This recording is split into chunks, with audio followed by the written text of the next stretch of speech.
2021년 2월 24일 선목교회 큐티 방송입니다. 기도합니다. 좋으신 하나님, 에베소서의 말씀을 통해 우리가 하나님의 백성으로 어떻게 살아야 하는지를 묵상하게 하시니 감사드립니다. 오늘 말씀을 통해서도 하나님의 백성으로 마땅히 행할 길을 알려주시옵소서.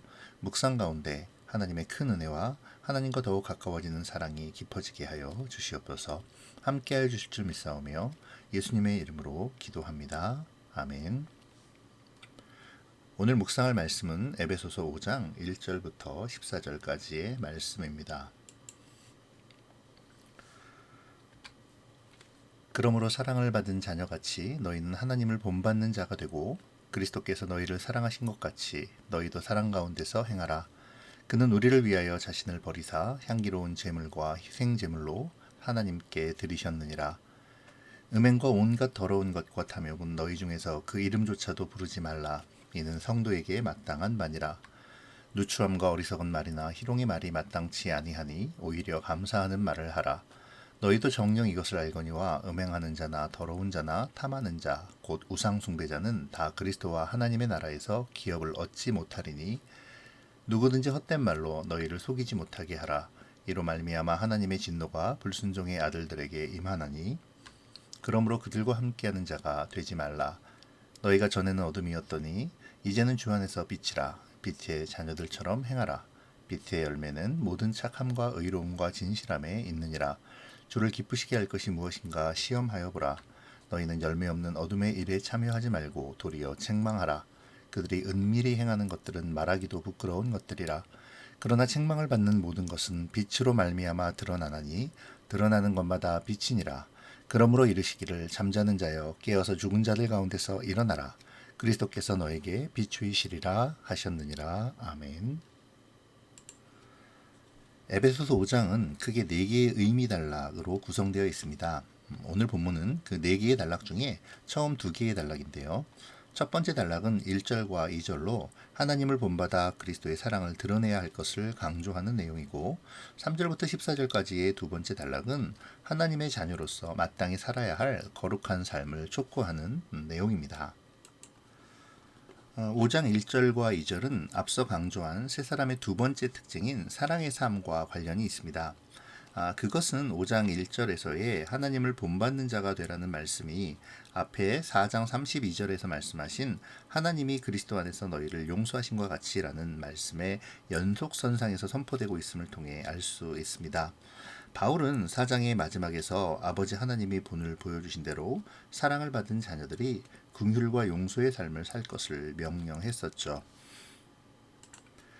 1절이 하나님의 본을 따라야 함을 말한다면 2절은 같은 연속선상에서 그리스도께서 보이신 본을 말하는데요.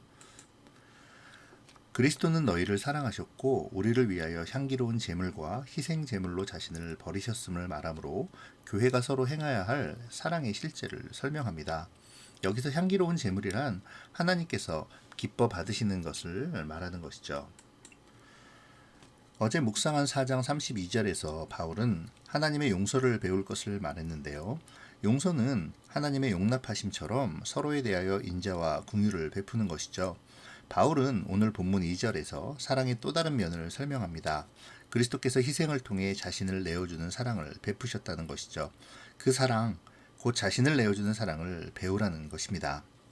하나님의 용납하심과 그리스도의 자신을 내어주는 희생, 이 두 가지는 사랑의 두 얼굴이라 할 수 있죠. 하나님을 본받아 하나님의 모습, 특히 서로를 용납하는 긍휼을 배우고 그리스도를 본받아 나의 것을 희생하여 형제를 위한 삶을 살아가는 것은 하나님의 거룩함을 삶으로 드러내는 것과 함께 교회를 더욱 견고하게 세울 것이고 더 나아가 세상 속에서 하나님의 영광을 드러내게 될 것입니다. 이제 바울은 다시 거룩함에 대하여 말하면서 성도들이 삶 가운데 거룩함을 지키고 나타내어 하나님의 영광의 빛을 드러내라고 명령합니다. 3절에서 14절의 이 명령은 크게 두 가지로 나누어지는데요. 3절부터 7절까지는 육체의 정욕을 따라 살지 말 것에 대한 강한 경계의 명령이고 8절에서 14절까지는 빛의 자녀로서 어둠을 몰아내며 하나님을 기쁘시게 하라는 명령입니다. 먼저 바울은 음행과 온갖 더러운 것과 탐욕은 그 이름이라도 부르지 말라고 엄히 경계합니다. 앞에 두 가지는 성적인 부정함을 가리키는 것이고 나머지는 탐하는 욕심과 관련된 것이지만 이 세 가지 모두 육체의 욕심에서 비롯되는 것이라는 점에서 바울은 같은 것으로 보고 있는 것이죠. 이어서 4절에 나오는 누추함과 어리석은 말과 희롱의 말 역시 앞에 3절에서와 마찬가지로 음행과 탐욕에 관계된 것입니다. 마찬가지로 성도에게 적합한 삶의 모습이 아닌 것이죠. 이러한 음행과 탐욕의 삶은 우상 숭배를 하는 것과 같은 것으로 그런 삶을 사는 사람은 하나님 나라에서 기업을 받지 못하게 될 것이라고 사도 바울은 말합니다. 성도는 헛된 육체의 정욕과 탐욕을 벗어버리고 오직 감사하는 말로 그들의 정체성을 드러내야 한다는 것이죠. 감사는 하나님의 사랑과 그리스도의 희생에 대한 마땅한 반응이며 감사를 통해 서로를 용납하고 긍휼히 여기고 나의 것을 희생하며 섬길 수 있기 때문입니다. 바울은 헛된 말로 너희를 속이지 못하게 하라고 또 6절에서 권합니다. 그 이유는 불순종의 아들들에게 하나님의 진노가 임할 것이기 때문이죠. 이 말씀은 2장 3절에 우리 육체의 욕심을 따라 지내며 육체와 마음에 원하는 것을 하여 다른 이들과 같이 본질상 진노의 자녀이었더니라는 말씀을 기억나게 합니다. 성도, 곧 새 사람은 과거의 옛사람의 상태에 다시 머물 수는 없는 것이죠. 그것들은 성도에 마땅한 바가 결코 아닙니다. 세상은 음행과 더러운 것, 우상숭배와 같은 것을 좋은 것이라고 주장합니다. 그것들을 미화하고 그것들로 인해 좋은 것을 얻을 수 있다고, 그것이 마땅하다고 속이죠. 그러나 바울은 그러한 헛된 말에 속지 말고 함께하는 자가 되지 말라고 분명하고도 엄하게 경계하고 있습니다. 8절에서 14절은 빛의 자녀들의 이야기입니다. 이전과 이제의 차이를 강조하며 빛의 자녀로서 어떻게 거룩을 삶으로 드러내야 하는가에 대한 설명이죠. 이 부분의 방점은 10절에 있습니다. 주를 기쁘시게 할 것이 무엇인가 시험하여 보라는 바울의 말은 곧 지금 나의 삶의 행동이 주님을 기쁘시게 할까를 생각하라는 것이죠. 빛의 자녀는 주님을 기쁘시게 합니다. 거룩한 삶 역시 주님의 영광을 드러내며 주님의 기뻐하심을 잊게 되지요.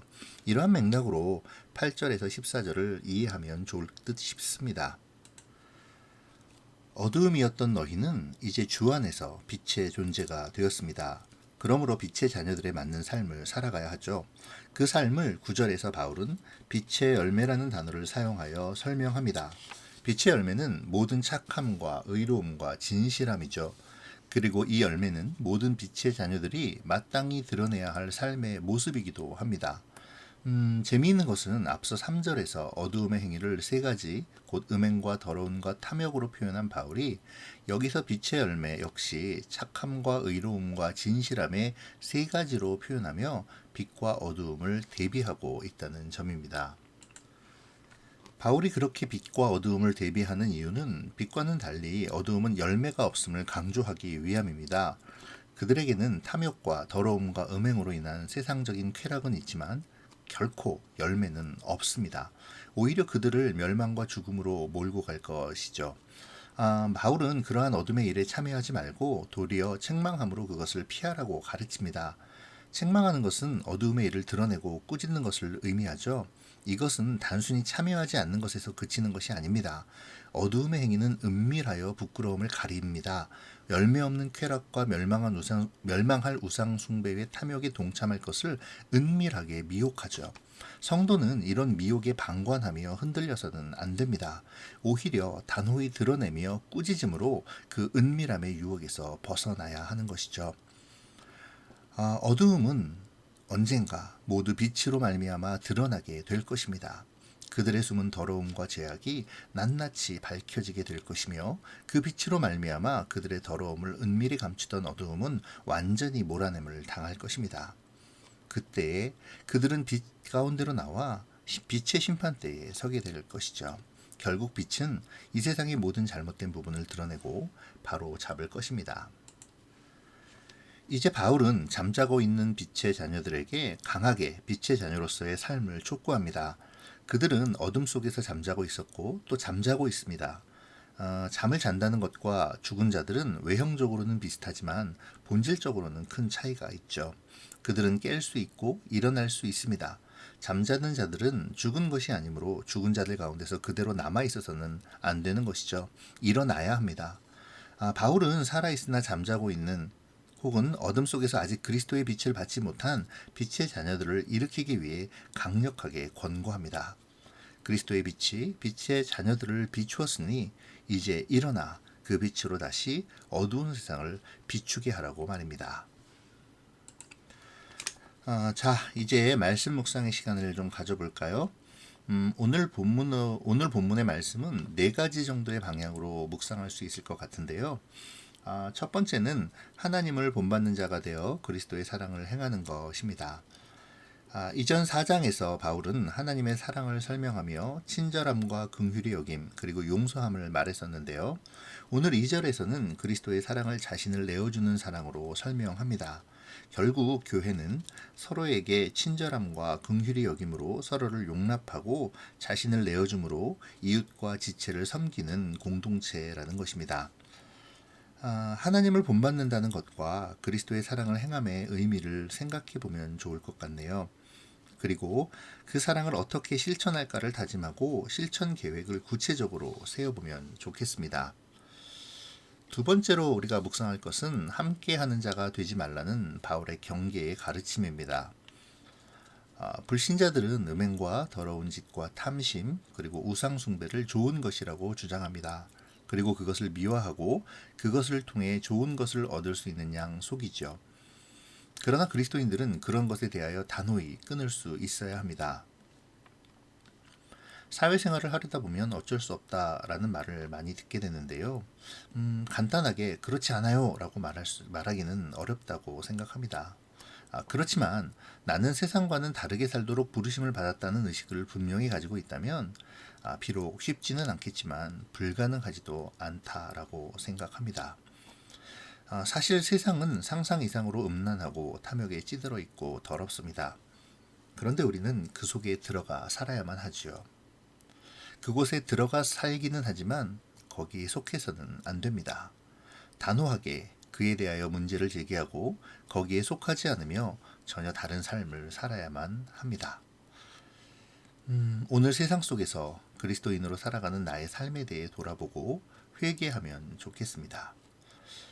세 번째 묵상 주제는 주님을 기쁘시게 하는 것입니다. 이 주제는 앞선 두 번째 주제와 연결되어서 묵상하면 좋을 듯 싶네요.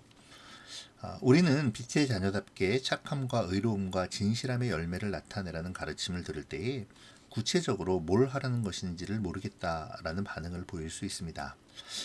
그러나 답은 정말 간단해요. 착함과 의로움과 진실함을 생각함에 있어서 주님께서 과연 이런 삶을 기뻐하실까? 그렇지 않을까를 생각해 본다면 내가 구체적으로 어떻게 착함과 의로움과 진실함의 삶을 살아야 하는지를 알 수 있습니다. 이것이 말씀의 개인화죠. 각 개인의 삶의 모습과 자리가 다르므로 각 개인이 10절의 말씀처럼 그 삶의 자리에서 그 삶의 모습에서 주님이 기뻐하실 만한 착함과 의로움과 진실함을 찾아서 실천하는 것, 이것이 주님이 기뻐하시는 삶이 아닐까 생각되어집니다. 내가 주님을 기쁘시게 할 삶의 자세에 대하여 생각해 보면 좋겠네요. 그리고 나의 삶 가운데서 드러내야 할 착함과 의로움과 진실함에 대하여 다짐하고 구체적으로 계획하며 하루하루를 실천해 가면 좋을 듯 싶습니다. 마지막 묵상 주제는 잠자는 자여 깨어서 죽은 자들 가운데서 일어나라 라는 말씀입니다. 잠자는 자는 죽지도 않았지만 죽은 자나 다름없는 모습을 가지고 있는 사람들을 말하죠. 하나님은 살아있으면서도 마치 죽은 자처럼 행동하고 있는 신앙인들로 하여금 일어나 그리스도의 빛을 받고 나타내기를 원하십니다. 이 촉구에 대해서 나는 어떻게 반응할까를 생각하고 정리해보면 좋겠습니다. 오늘 네 가지의 묵상 주제를 드렸는데요. 꼭 이 네 가지의 주제가 아니더라도 말씀을 읽으시면서 여러분에게 주시는 말씀을 묵상하시면 좋을 것 같네요. 중요한 것은 말씀에 대한 깨달음과 실천이니까요. 말씀을 통해 주님을 발견하고 주님의 뜻을 발견하며 그 뜻대로 사는 삶, 이것이 말씀 묵상의 힘이라고 생각합니다. 그러기 위해 묵상 일기를 적어보시는 것도 좋을 듯 싶습니다. 옆에 간증문은 아니더라도 묵상 주제를 가지고 삶을 반성하고 또 삶을 계획하며 나를 인도하시는 하나님을 고백하는 매일의 신앙 일기, 이 일기가 쌓여서 나의 삶을 풍성하게 해줄 것입니다. 하루하루 주님의 인도하심을 경험하며 기쁨과 평안을 누리시는 여러분이 되기를 축복합니다. 주님은 빛으로, 빛의 자녀로 우리를 부르셨죠. 새 사람을 입은 교회는 주님의 빛을 드러내야 합니다. 그 빛을 받은 사람들로 그 빛을 비추어야 합니다. 더 이상 어둠 속에서 잠자는 자가 아닌 깨어있는 자로 그리스도의 빛을 발하는 우리가 되어지기를 소원합니다. 기도하겠습니다. 빛이신 하나님, 우리를 위해 자신을 버리사 향기로운 제물과 희생 제물이 되심으로 우리를 빛의 자녀로 삼아주신 그리스도의 사랑에 감사와 찬양을 드립니다. 사랑의 주님, 우리가 세상 속에서 빛의 자녀로 거룩함을 드러내게 하시고 죽어있는 자들같이 어둠 속에서 잠자지 않도록 우리를 인도하여 주시옵소서. 주님이 기뻐하시는 일이 무엇인가를 늘 찾게 하시고 그에 합당한 삶을 살아가게 하시며 늘 깨어있으므로 어둠이 유혹하는 은밀함에 미혹되지 않도록 도와주시옵소서. 죄악을 단호히 책망함으로 그것으로부터 피하게 하시고 언제나 주님이 주시는 빛을 따라 행하는 영광된 빛의 자녀로서의 삶을 살아가게 하여 주시옵소서. 감사를 드리며 예수님의 이름으로 기도합니다. 아멘.